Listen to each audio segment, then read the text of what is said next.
Good morning students.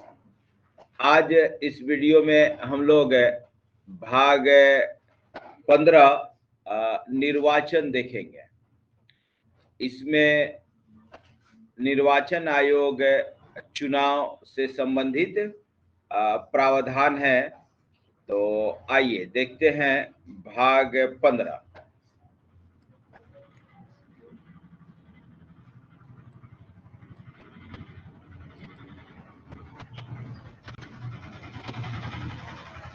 लिखिए article 324 अनुच्छेद 324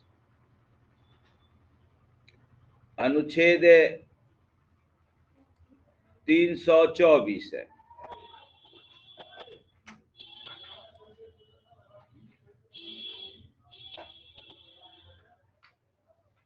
इसको एक शब्द में अगर कहा जाए तो लिख दीजिए निर्वाचन आयोग या चुनाव आयोग, इलेक्शन कमीशन। अनुच्छेद 324 निर्वाचन आयोग या चुनाव आयोग या इलेक्शन कमीशन।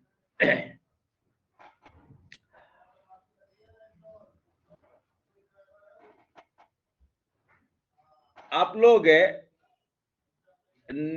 ग्राम पंचायत या नगर पालिका पढ़ते समय चुनाव आयोग एक पढ़े थे। वो चुनाव आयोग अलग है और ये चुनाव आयोग अलग है। इसका हेडक्वार्टर दिल्ली में है, इसका हेडक्वार्टर दिल्ली में है और उसका हेडक्वार्टर पटना में है। ठीक है, तो लिखिए इस संविधान के अधीन, इस संविधान के अधीन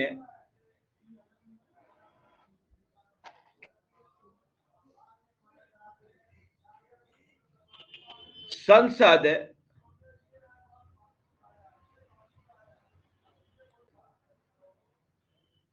संसद और प्रत्येक राज्य के विधानमंडल के लिए संसद और प्रत्येक राज्य के विधानमंडल के लिए कराए जाने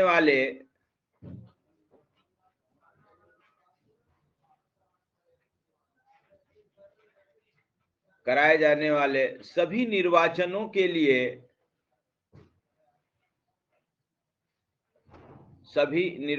के लिए तथा राष्ट्रपति और उपराष्ट्रपति, राष्ट्रपति तथा उपराष्ट्रपति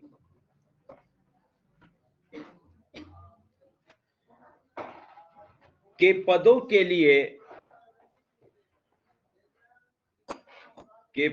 लिए निर्वाचनों के लिए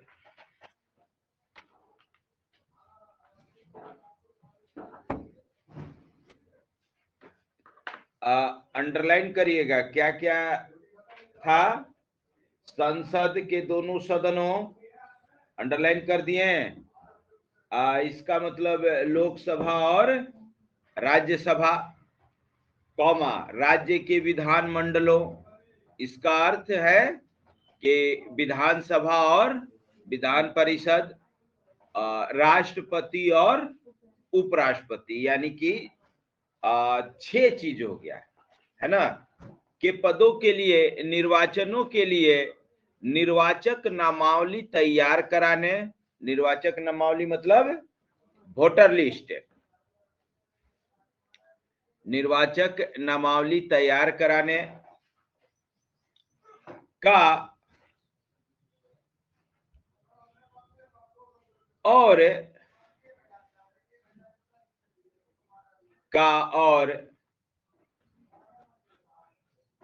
उन सभी निर्वाचनों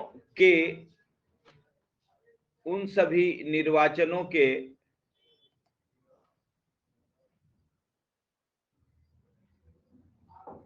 संचालन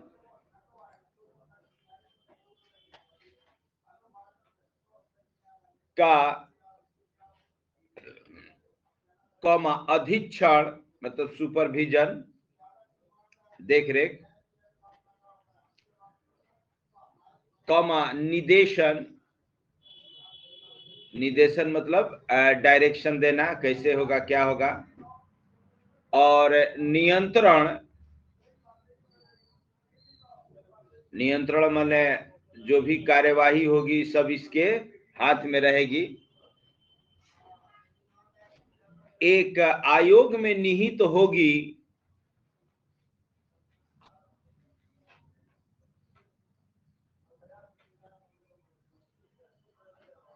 जिसे इस संविधान में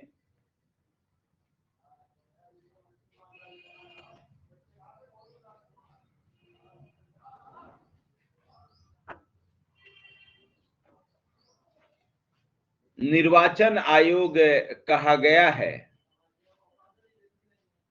निर्वाचन आयोग कहा गया है।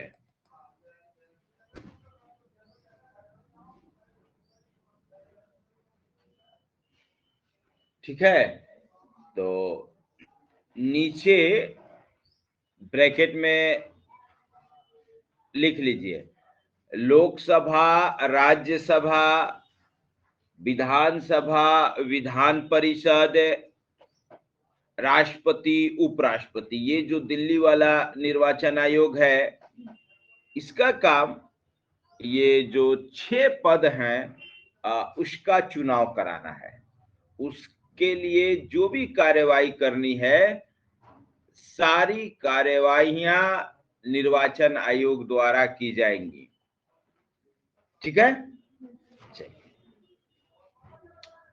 अब पैराग्राफ चेंज करके नीचे से लिखेंगे, विधानसभा, Vidhan Parishad, member of legislative assembly और मेंबर ऑफ नहीं, हाँ, legislative council, MLC, MLA, MLC. हाँ, अब लिखे, पैराग्राफ चेंज करके अगला पॉइंट लिखे कि निर्वाचन आयोग, निर्वाचन आयोग मुख्य निर्वाचन आयुक्त, चीफ इलेक्शन कमिश्नर, CIC भी शॉर्ट में इनको कहा जाता है, चीफ इलेक्शन कमिश्नर। निर्वाचन आयोग मुख्य निर्वाचन आयुक्त और उतने अन्य निर्वाचन आयुक्तों से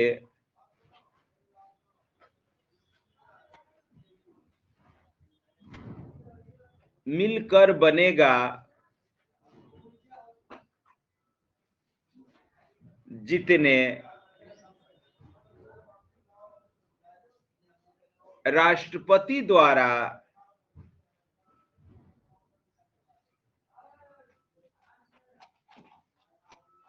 की जाए।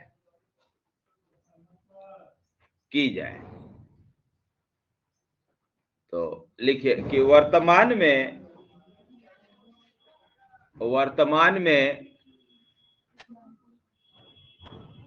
मुख्य निर्वाचन आयुक्त, वर्तमान में मुख्य निर्वाचन आयुक्त के अलावा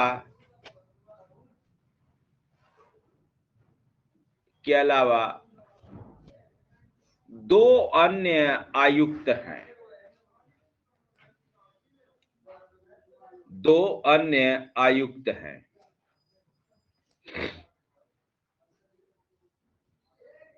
देखिए, मुख्य चुनाव आयुक्त का पद पहले लगता ही नहीं था कि कोई चुनाव आयुक्त का पद होता है। मुख्य चुनाव, एक मुख्य चुनाव आयुक्त बने थे TN शेषन, मुख्य चुनाव आयुक्त बने थे TN शेषन।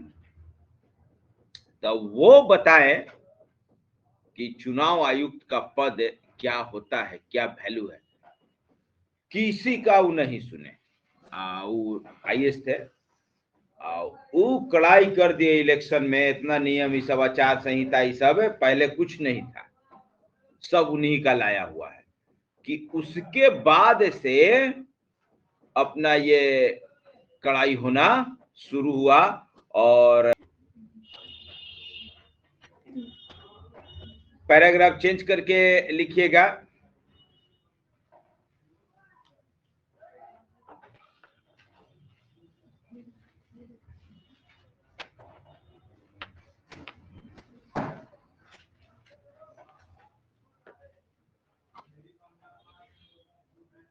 लिखिए, मुख्य निर्वाचन आयुक्त, लिखिए, मुख्य निर्वाचन आयुक्त को मुख्य निर्वाचन आयुक्त को उनके पद से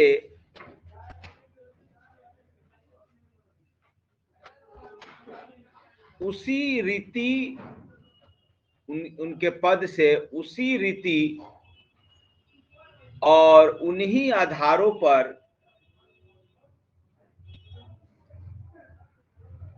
हटाया जाएगा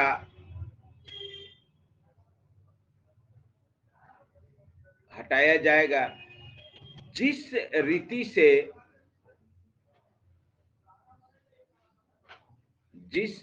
से और जिन आधारों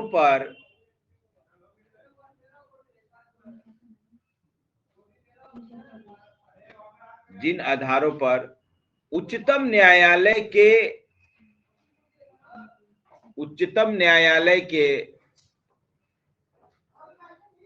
न्यायाधीश को हटाया जाता है,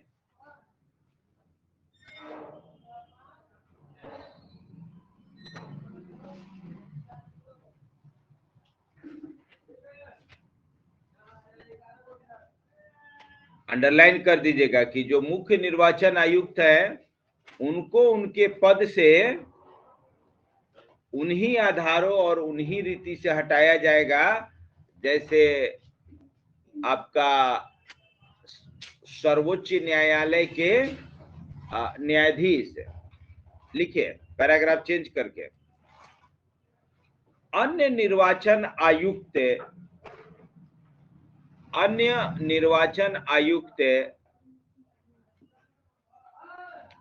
या प्रादेशिक आयुक्त को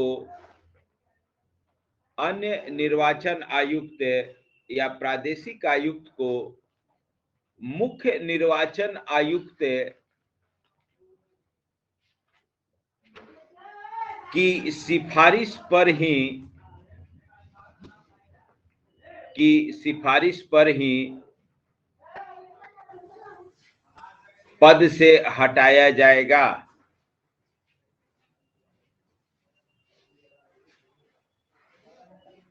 अन्यथा नहीं।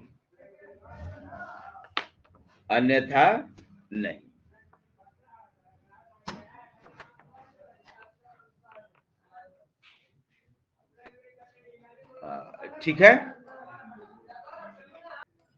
ये भी लिख लीजिएगा कि इनकी नियुक्ति राष्ट्रपति द्वारा की जाती है। अब आइए आर्टिकल 325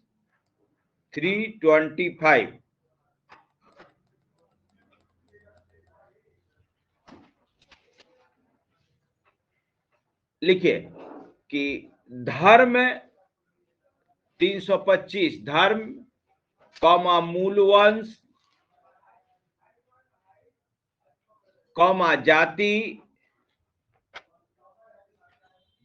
जाति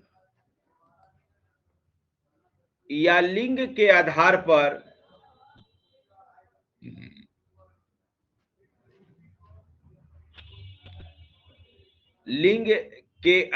पर या जाति लिंग के आधार पर कोई व्यक्ति या किसी व्यक्ति का निर्वाचक नामावली में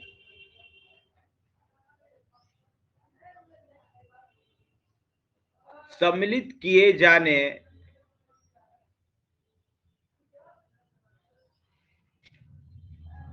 के लिए अपात्र न होना, या ऐसे लिखेगा इसको, सम्मिलित किए जाने के लिए अपात्र नहीं होगा।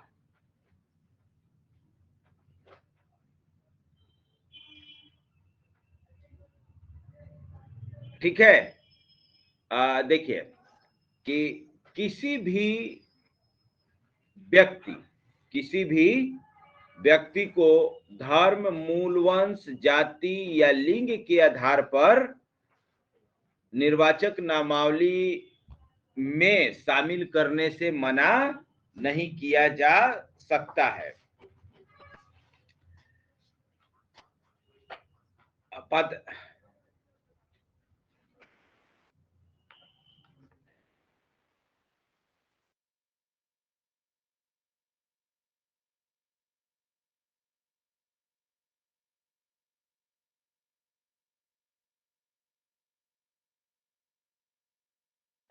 नहीं किया जा सकता है, अदर कोई आधार हो तो कर भी दिया जाएगा। अब लिखिए, बार बार बीपीएससी प्री में यही पूछता है, 326 326 लिखिए। हाँ, कि लोकसभा, लिखिए इसको शॉर्ट में कहा जाता है वयस्क मताधिकार। हेडिंग दे दीजिए, 326 का हेडिंग दे दीजिए वयस्क मताधिकार, एडल्ट फ्रेंचाइजी, या दूसरा शब्द इसके लिए प्रयोग किया जाता है यूनिवर्सल फ्रेंचाइजी। एडल्ट फ्रेंचाइजी या यूनिवर्सल फ्रेंचाइजी, हिंदी में वयस्क मताधिकार। लिखिए, लोकसभा और प्रत्येक राज्य की विधानसभा के लिए, लोकसभा और प्रत्येक राज्य की विधानसभा के लिए निर्वाचन वयस्क मताधिकार के आधार पर होंगे, अर्थात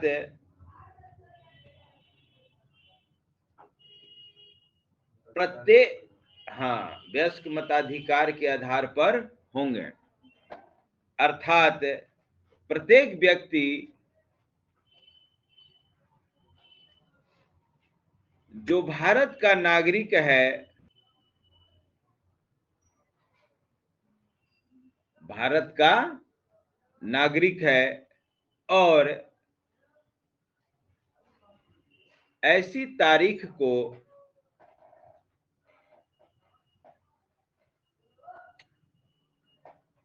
कौमा जो समुचित विधानमंडल द्वारा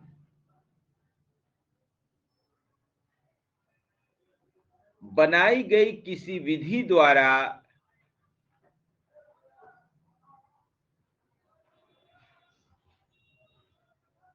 या सीधे ना यहीं से लिखे कि ऐसी तारीख को, हाँ विधि द्वारा, ठीक है, हाँ बनाई, क्या लिखे हैं, विधानमंडल द्वारा बनाई गई या उसके अधीन इस निमित्त, माने इस प्रयोजन के लिए, इलेक्शन के लिए, निमित्त मतलब प्रयोजन, जिस कार्य के लिए हो रहा है, निमित्त नियत किए जाए मतलब तय किए जाए, कमा कम से कम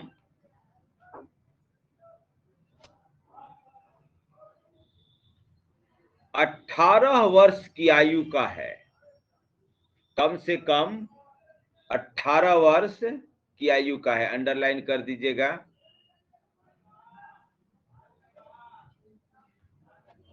कम से कम 18 वर्ष की आयु का है। तो जो व्यक्ति इस देश का नागरिक है और कम से कम 18 वर्ष की आयु का है, वो मतदान दे सकेगा।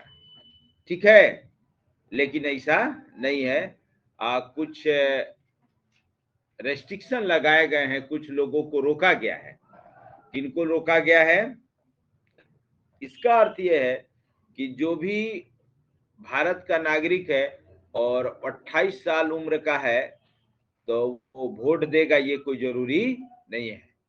कुछ रेस्ट्रिक्शन है, लिखिए का है। और लिखिए, और इस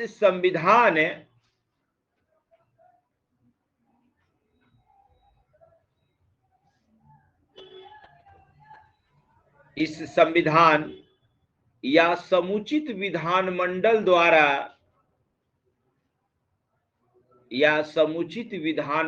द्वारा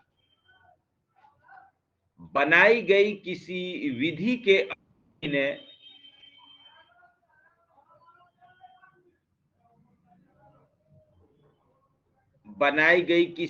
के अधीन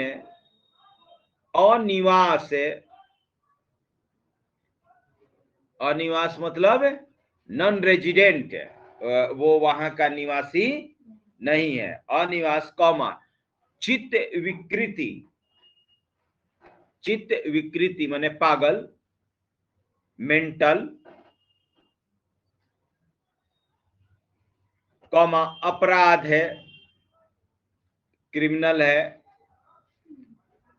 अब देखिए, जितना जेल में कैदी बंद है वोट देने जाता है? नहीं, सबको नहीं मिलता है। उसमें से कुछ को अगर स्पेशल कुछ टाइप का है मिल जाए तो मिल जाए, नहीं तो कैदी सब वोट देने नहीं जाता है। अपराध या भ्रष्ट या अवैध आचरण के आधार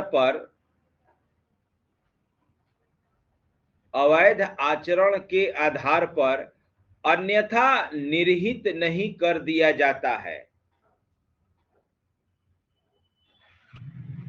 अवैध आचरण के आधार पर अन्यथा निर्हित नहीं कर दिया जाता है का मतलब है कि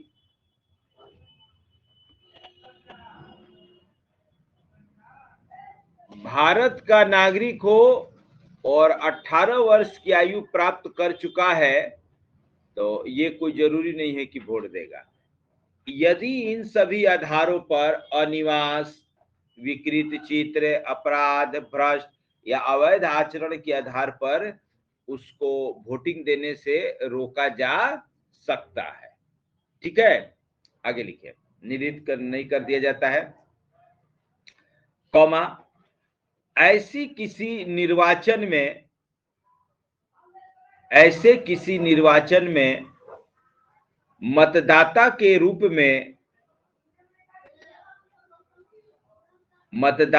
रूप में रजिस्ट्रीकृत होने का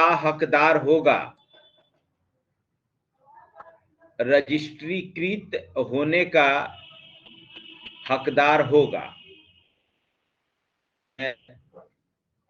वोटर लिस्ट में नाम है उसका चढ़ जाएगा, अब वोट दो या वोट न दो। अब वोटर लिस्ट में नाम है और कोई आईडी प्रूफ लेके नहीं जाते हैं तो आपको वोट नहीं देने दिया जाएगा, है कि नहीं? वोटर आईडी है आपके पास लेकिन वोटर लिस्ट में नाम नहीं है तो पर भी नहीं देने दिया जाएगा। तो चुनाव आयोग बहुत सारे नियम बनाए हुए हैं। अब सुनिए, ये जो 18 वर्ष आयु है ये था पहले 21 वर्ष। लिखिए कि मतदान की आयु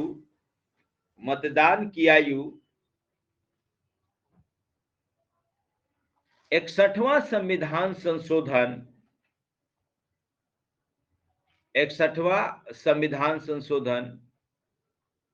1988 द्वारा 1988 द्वारा 21 वर्ष से घटाकर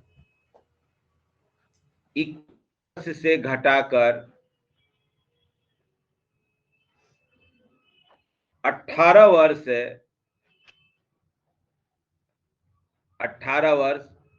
कर दिया गया है या कर दिया गया।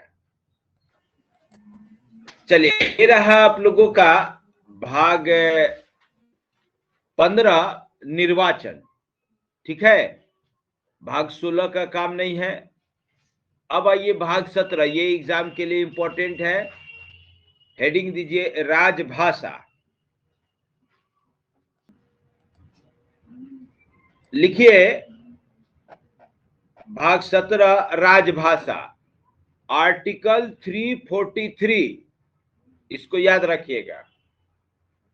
आर्टिकल 343, संघ की राजभाषा हिंदी,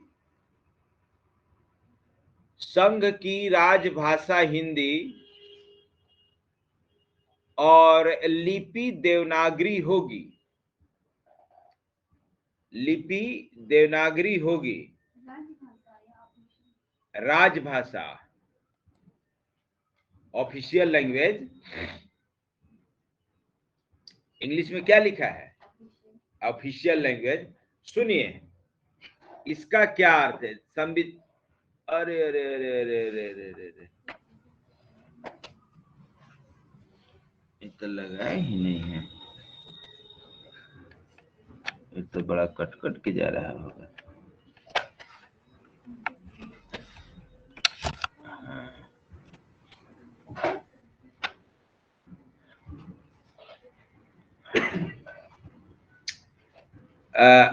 एक मिनट रुकिएगा। हेलो, जो लोग ऑनलाइन हैं, आवाज सही जा रही थी कि कट रहा था? हो, आवाज सही आ रहा है सर। सही है? Yes sir. ठीक है। और ये वाह, लैपटॉप में आवाज आने लगा। इसको भी लिखिए। आर्टिकल 343, संघ की राजभाषा हिंदी और लिपि देवनागरी होगी। देखिए यहां तो कहा गया है कि संघ की राजभाषा हिंदी और लिपि देवनागरी होगी, है ना? लेकिन है नहीं, लेकिन है नहीं। क्यों नहीं है? क्योंकि इसे लागू करने के लिए, इसे लागू करने के लिए कानून बनाने की आवश्यकता है। ऑफिशियली संसद से पारित किया जाएगा कि संघ की राजभाषा हिंदी और लिपि देवनागरी घोषित किया जा रहा है। तो जब जब ऐसा करने का कोशिश किया गया है तो साउथ इंडिया वाले स्टेट, तो मराठी कहता है कि मराठी क्यों नहीं, कन्नड़ कहता है कि कन्नड़ क्यों नहीं। भाई ये देश केवल उत्तर भारत वालों का थोड़ी है, इसमें तो सभी राज्य है। तो हिंदी को ही राजभाषा क्यों बनाया जाए? तो इसे लेकर विवाद है। इसलिए आज तक ये कोई ऑफिशियल लैंग्वेज इंडिया का घोषित नहीं हुआ है।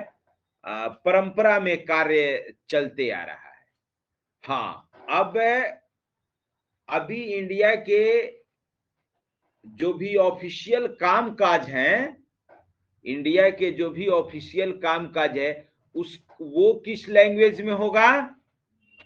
तो अनुसूची 8 में, अनुसूची 8 में जो भाषाएं शामिल की गई हैं उसमें से कोई भी लैंग्वेज यूज कर सकते हैं, उसमें से कोई भी लैंग्वेज यूज कर सकते हैं। और वैसे यहां तो संविधान में हर जगह लिखा है कि 15 साल तक अंग्रेजी यूज किया जाएगा, उसके बाद आप हिंदी यूज करिए, जो मर्जी यूज करिए। ठीक है? तो चलिए आइए लिखिए। हाँ, कि ये बस आर्टिकल 343 में इतना ही जानना है। पूछेगा कि राजभाषा किस अनुच्छेद में है, तो 343, लेकिन ये घोषित नहीं हुआ है। ऐसा कोई सरकार घोषित नहीं की है, ये केवल वो मतलब कॉन्वेंशनल है कि हमारी राष्ट्रीय भाषा हिंदी है, तो ये है, तो वो सरकार घोषित नहीं।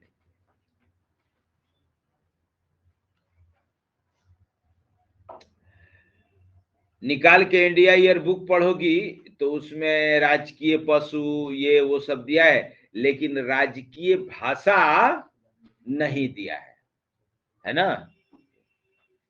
मातृभाषा अलग चीज है और राजकीय भाषा अलग चीज है। राजकीय भाषा मतलब गवर्नमेंट द्वारा अप्रूव्ड की इसी लैंग्वेज में कामकाज होगा, उसको कहते हैं ऑफिशियल लैंग्वेज, राजकीय भाषा। और मातृभाषा तो जो जो भाषा बोल रहा है वो उसकी मातृभाषा है, उसमें कोई प्रॉब्लम नहीं। अब लिखिए आर्टिकल 344 राजभाषा आयोग, बस इतना ही लिखिए, इससे ज्यादा नहीं जानना है। आर्टिकल 344 राजभाषा आयोग,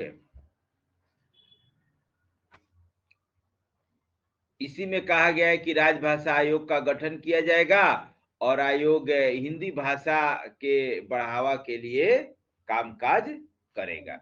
आइए अब देखिए 345 346 इस सब का काम नहीं है।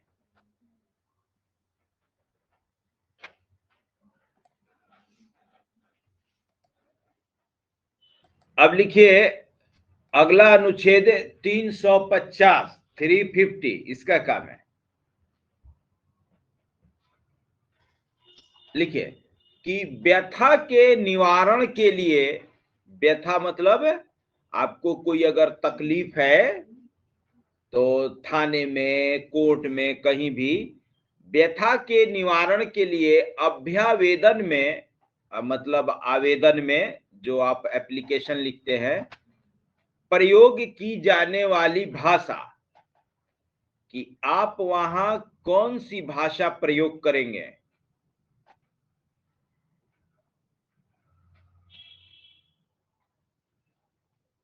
लिखिए अब इसमें लिखिए कि प्रत्येक व्यक्ति किसी व्यथा के निवारण के लिए, प्रत्येक व्यक्ति किसी व्यथा के निवारण के लिए संघ या राज्य के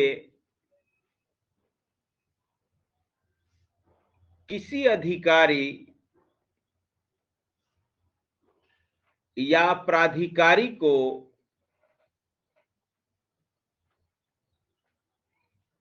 कौमा यथास्थिति, मतलब जो जैसी वहां स्थिति हो, यूपी हो तो यूपी, बिहार हो तो बिहार, एमपी हो तो एमपी, यथास्थिति मने जैसी जहां स्थिति हो, भारत सरकार हो तो भारत सरकार, यथास्थिति कौमा संघ में या राज्य में, संघ में या राज्य में प्रयोग होने वाली किसी भाषा में, प्रयोग होने वाली किसी भाषा में अभ्यावेदन, अभ्यावेदन देने का हकदार होगा।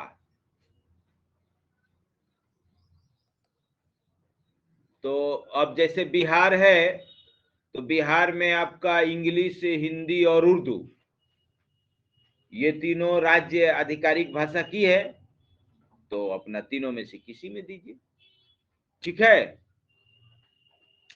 और केंद्र सरकार है 18 भाषा को 8वीं अनुसूची में शामिल किया ही नहीं, अब तो 22 हो गया है ना, 22 भाषा को शामिल किए, उसमें से किसी में दीजिए। ठीक है, अब लिखिए अनुच्छेद 350 क प्राथमिक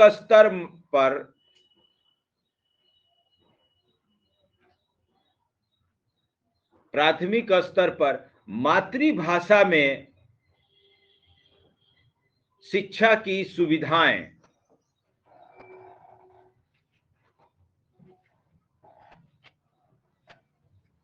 प्राथमिक स्तर पर मातृभाषा में शिक्षा की सुविधाएं, इसका अर्थ यह है कि कोई भी बच्चा है, छोटा है, तो अगर प्राथमिक स्तर तक के स्कूल में जाता है तो कोशिश होनी चाहिए सरकार की कि मातृभाषा में शिक्षा उपलब्ध कराई जाए, मातृभाषा में शिक्षा उपलब्ध कराई जाए। इसको बाद में जोड़ा गया ताकि जो मातृभाषा है वो हिंदी मीडियम इंग्लिश मीडियम के चक्कर में खत्म ना हो जाए, और खत्म ही हो रहा है। देखिए धीरे धीरे इंग्लिश कैसा हावी हो रहा है, बिना माने मतलब का इंग्लिश मीडियम आ नहीं रहा है। इंग्लिश मीडियम टीचर को इंग्लिश मीडियम पढ़ाने नहीं है, मातृभाषा वाला प्रावधान कि मातृभाषा विलुप्त न हो जाए। आइए अब 350 ख लिखिए, ये सब बाद में जोड़ा गया आवश्यकता को देखकर। 350 ख लिखिए, भाषाई अल्पसंख्यक वर्गों के लिए विशेष अधिकारी।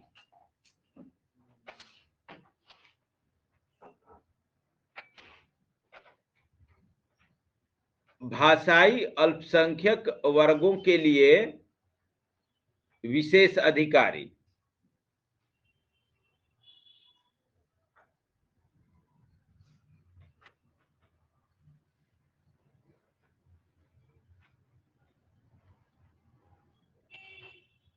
लिखिए एक लाइन बस इसमें लिख लीजिए कि इसकी नियुक्ति राष्ट्रपति द्वारा की जाएगी।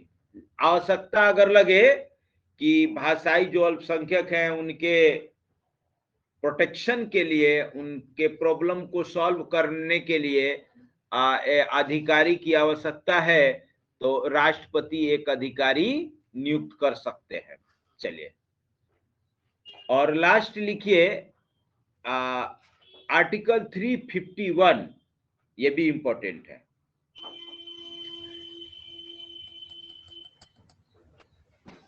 हिंदी भाषा के विकास के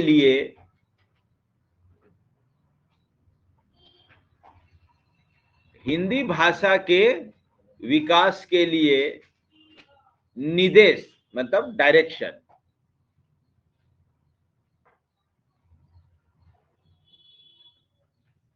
देखिए इसी अनुच्छेद के तहत, अभी लिखवाएंगे, इसी अनुच्छेद के तहत हिंदी दिवस मनाया जाता है। कितने तारीख को? 14 सितंबर को शायद हिंदी दिवस मनाया जाता है, और सभी ऑफिस में हिंदी में ऐसे लिखना या ये सब कार्यक्रम आयोजित किया जाता है। या आप साउथ इंडिया में चले जाइए, बैंक में चले जाइए, तो बैंक में या साउथ इंडिया में रेलवे स्टेशन पर या इस सब पर, खास करके जो भारत सरकार की प्रॉपर्टी है, हिंदी भाषा का प्रयोग करें, हर जगह लिखा हुआ है। बैंक में भी जाइएगा तो लिखा रहता है, जो भारत सरकार की प्रॉपर्टी है उस पर लिखी रहती है कि जहां तक संभव हो हिंदी भाषा का प्रयोग करें। ये आर्टिकल 351 के तहत ही सरकार को ऐसा इंस्ट्रक्शन दिया गया है कि हिंदी को बढ़ावा देने के लिए आप निर्देश दीजिए, माने डायरेक्शन दीजिए कि ऐसे ऐसे कीजिए।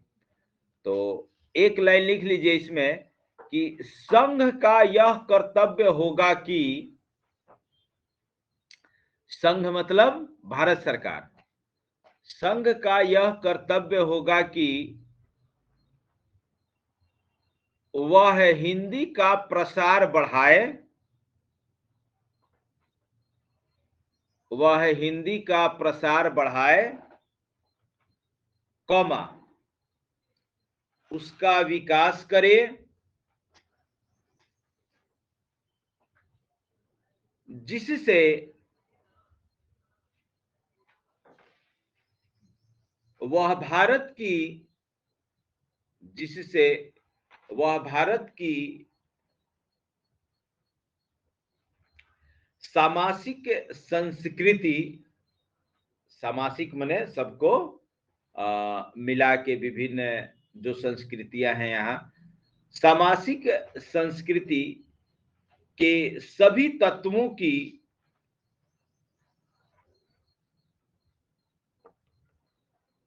अभिव्यक्त का माध्यम बन सके।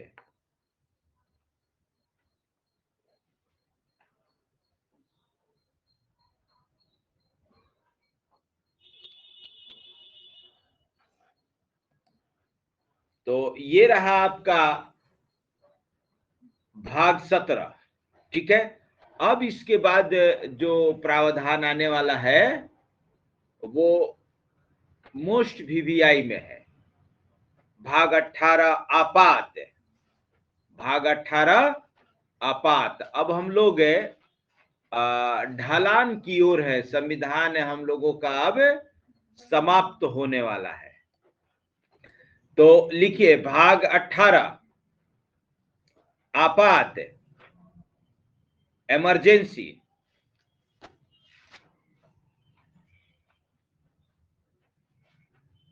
लिखिए कि हमारे संविधान में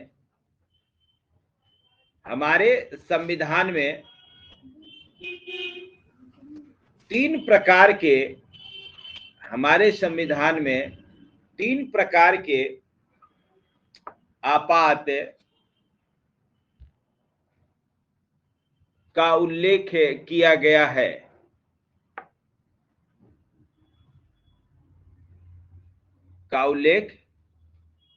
है। पहला राष्ट्रीय आपात, नेशनल इमरजेंसी।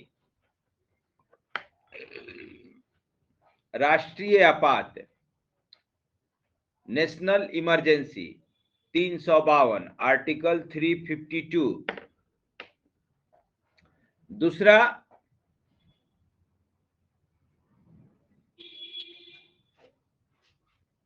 कॉन्स्टिट्यूशनल इमरजेंसी, संवैधानिक आपात है।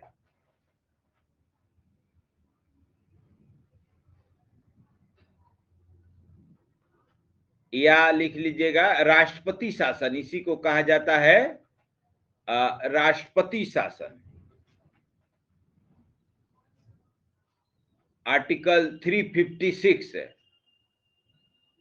इस संविधान के अगर किसी अनुच्छेद का सबसे अधिक दुरुपयोग हुआ है तो 356 का। इतना ज्यादा इसका दुरुपयोग हुआ कि लास्ट में चर्चा चल रही थी कि इस अनुच्छेद को समाप्त ही कर दिया जाए। लिखिए, और तीसरा वित्तीय आपात, फाइनेंशियल इमरजेंसी, आर्टिकल 360 360। तो ये तीन तरह के आपात हैं। पहला राष्ट्रीय आपात जो है, ये देश के ऊपर कोई खतरा मंडराता है, देश के ऊपर कोई खतरा मंडराता है, देश का किसी दूसरे देश से युद्ध हो गया या देश के अंदर ही सशस्त्र विद्रोह हो गया, तो वैसी स्थिति में इस आपात को लगाया जाएगा। ठीक है। संवैधानिक आपात,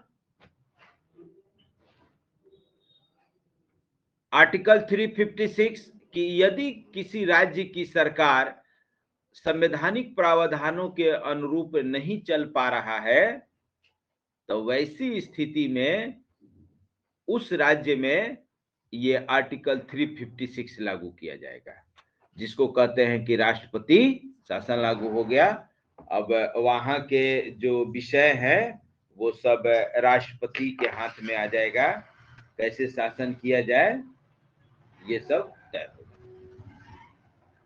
और वित्तीय आपात 360 कि देश की स्थिति एकदम चरमरा जाए, सरकार के पास इतना भी पैसा न बचे कि अपने सरकारी कर्मचारियों का वेतन दे सके। बाकी तो डेवलपमेंट का बात दूर, कि सरकारी कर्मचारियों का वेतन भी न दे सके, तब वैसी स्थिति में वित्तीय आपात लागू किया जाएगा। तो वित्तीय आपात तो अभी तक लागू नहीं हुआ इंडिया में। सबसे ज्यादा लागू हुआ 356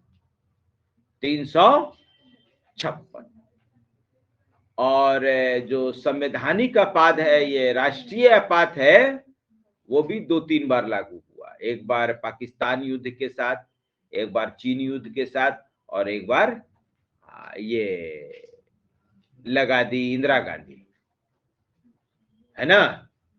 आइए क्या हो, हाँ, एक बार लगा दी इंदिरा गांधी। तो आइए लिखिए, अनुच्छेद 352 आपात की उद्घोषणा। कब ये आपात किया जाएगा? जब इंदिरा गांधी 1975 में जो लगाई थी, 75 में लगाई थी ना, हाँ, तो उसके बाद बड़ा विवाद हुआ। तो जब जनता पार्टी की सरकार चुन के आई तो वो इसमें संशोधन करके और कुछ ऐसे प्रावधान जोड़ दिया कि अब अनुच्छेद 352 लगाना आसान नहीं है। तो कहां वो संशोधन की है अभी हम लोग देखते चलेंगे। तो लिखिए, आपात कि यदि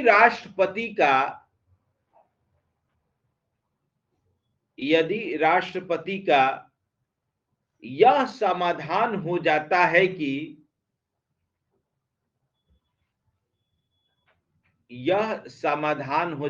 कि गंभीर आपात विद्यमान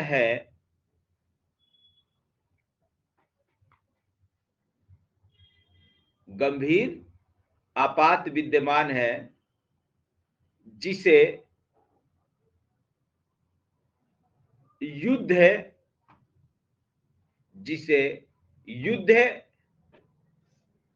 या बाह्य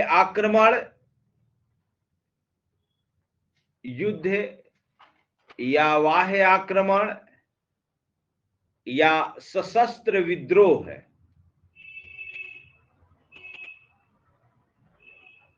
तीनों शब्द को अंडरलाइन करिएगा। इन्हीं 3 ग्राउंड पे आर्टिकल 352 लागू होगा, अन्य दूसरे ग्राउंड पर नहीं। क्या क्या है? युद्ध, बाह्य आक्रमण और सशस्त्र विद्रोह। ठीक है, अब सुनिए, पहले ना सशस्त्र विद्रोह के स्थान पर आंतरिक अशांति शब्द था। क्या था? आंतरिक अशांति। उसको किनारे लिख लीजिए, एग्जाम में पूछ सकता है, बताएंगे क्यों।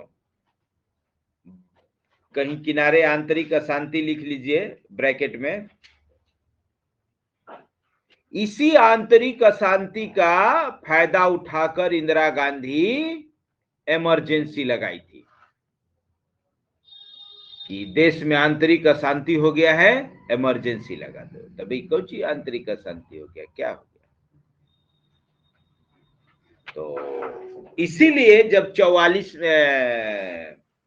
44वें संविधान संशोधन से जनता पार्टी सरकार 78 में इसको आंतरिक अशांति को हटा के और उसको सफा लिख दिया कि सशस्त्र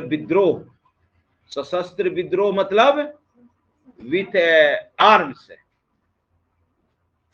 जनता कर दे, सेना कर दे, कोई भी कर दे, वैसी स्थिति में इमरजेंसी लगाया जाएगा। केवल आंतरिक अशांति या माहौल खराब है उसके आधार पर नहीं, ये बहुत बड़ा मतलब पावर है। ठीक है, तो लिखिए, सशस्त्र विद्रोह के कारण, आगे बात को समझिएगा ध्यान से, के कारण भारत या उसके राज्य क्षेत्र, भारत या उसके राज्य क्षेत्र के किसी भाग की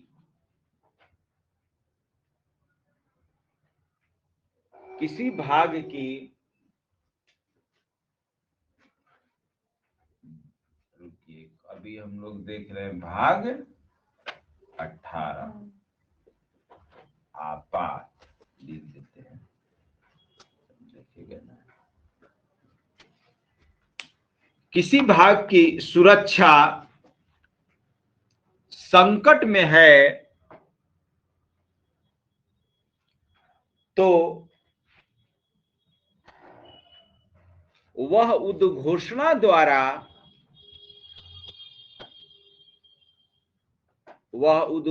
द्वारा, अब देखिएगा यहां कि संपूर्ण भारत, माने पूरे ऑल ओवर इंडिया, संपूर्ण भारत या उसके राज्य क्षेत्र के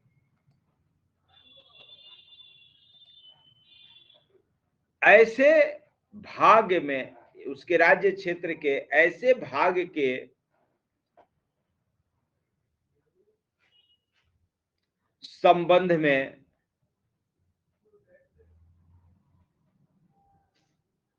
जो उद्घोषणा में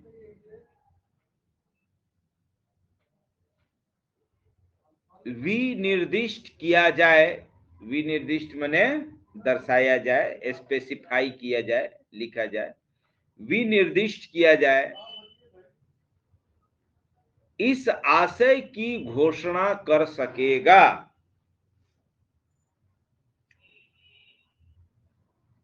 इस आशय की घोषणा कर सकेगा।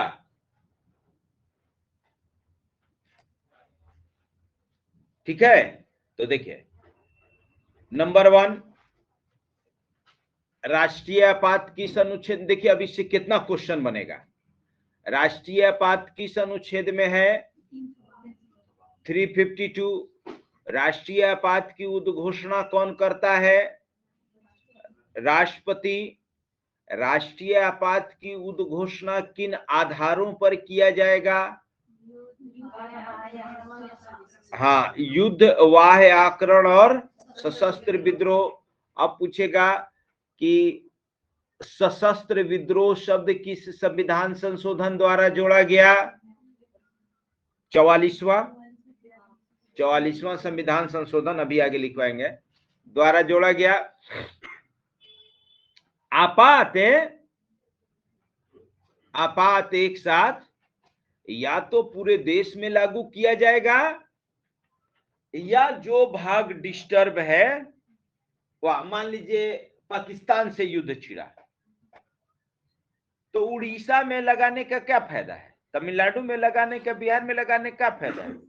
अगर युद्ध सीमित स्तर पर है, बहुत विकराल रूप धारण नहीं करता है, तो राजस्थान में भी, पूरे राजस्थान में नहीं, केवल बॉर्डर इलाका में लगा देगा, क्योंकि सेना को लड़ने में कोई तकलीफ न हो, सेना को लड़ने में कोई तकलीफ न हो, अब वहां से बार बार ऑर्डर पारित न करवाना पड़े। समझ में आया? तो चलिए रुके वीडियो, तो आज इतना पे रोकते हैं। अभी इसमें बहुत सारा चीज समझना है, तो इसको कल समझा जाएगा। तो आज के लिए इतना ही, धन्यवाद।